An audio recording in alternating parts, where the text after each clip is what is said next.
L'horloge d'actualité avec Leslie Benzaken. Allons-y.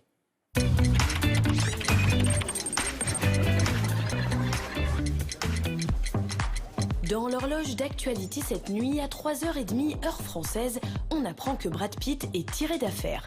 Le FBI l'a blanchi des accusations de violence sur son fils Maddox, des accusations lancées par son ex Angelina Jolie. C'est absurde. Si vous avez raison, nous n'en parlerons plus. On continue avec un autre règlement de compte français cette fois.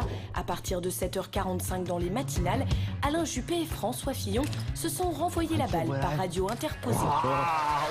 Sur le droit à l'avortement, je lui ai demandé de préciser ou de clarifier sa position. Alain Juppé, quand il se livre à cette attaque, se livre à une attaque basse. balle au centre.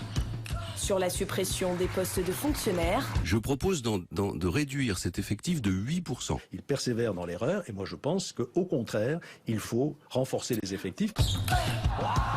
qui finira par l'emporter? Réponse dimanche. À 13h30, en feuilletant Le Parisien, on est tombé sur une histoire en or. Un petit chanceux a découvert 100 kilos d'or dissimulés dans la maison dont il venait d'hériter.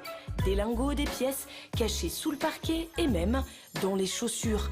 Valeur du butin, 3,5 millions d'euros. Le rêve.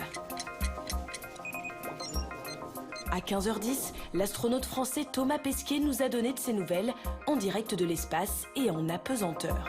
Finalement, travailler en apesanteur, c'est hyper naturel. Au bout de quelques heures, on s'oriente à prendre les virages en 3 dimensions, monter, descendre, travailler à l'envers. Je dors très très bien, je dors comme un bébé. En fait, c'est super agréable parce qu'on dort en flottant. Et c'est tant mieux.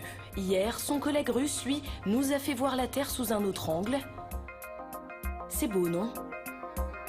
Voilà, c'est terminé pour aujourd'hui. N'oubliez pas, quand l'actualité vous échappe, l'horloge d'actualité la rattrape. C'est beau.